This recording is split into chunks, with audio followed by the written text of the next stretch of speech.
Hi there, I'm Tracy Gilchrist. I'm with The Advocate. Thank you for taking time to chat with me Hi today. Tracy, how Hi. are you? I'm doing well. How are you? Good, thank you. Not bad. Good. Well, congratulations on the series. I'm enjoying what I've seen so far, about 5 episodes.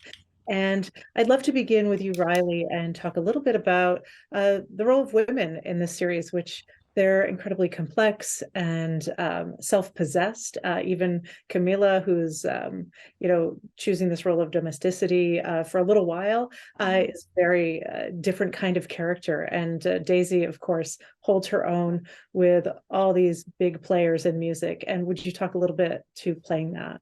Yeah, I think that was, I mean, that's definitely what drew me to her character was the idea of this woman who had this much agency in the 70s. I think that things would have been much more complicated for Daisy during that time in that respect and walking into a room and being taken seriously. And that's something I identified with. Being a young woman myself and being in work environments or any kind of environment and feeling like you're constantly having to prove your seat at the table, no matter how established you become, And I think that, yeah, so the idea of somebody being that sort of liberated, I guess that was an era of liberation in some ways, but Yeah. I think it would have been, it was very hard for women to break through and be taken seriously in that world. And I think there was a phrase people kept using that was really common back then, like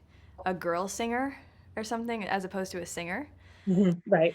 And I just always found that to be like so accurate of how it feels to be a woman in these spaces, And I think the show does a really good job at staying true to the 70s in that way, but also having these women who feel sort of ahead of their time in many ways.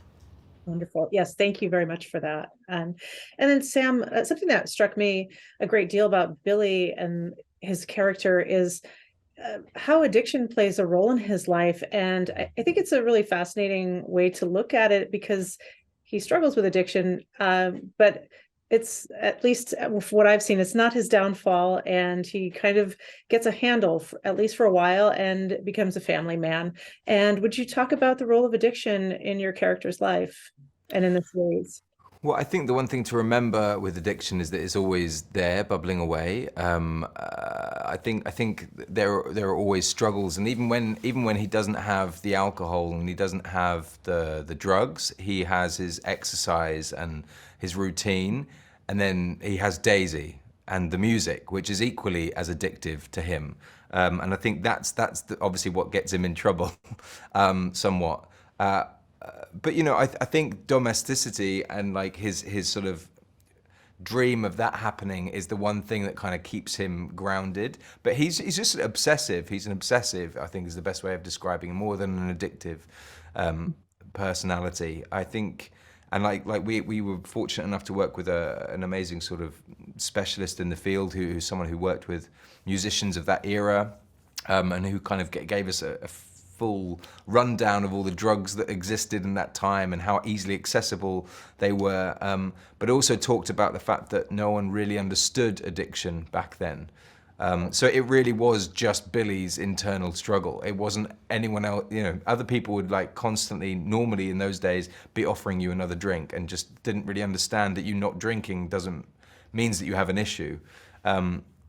So it was a real informative experience and eye opening for me during this process.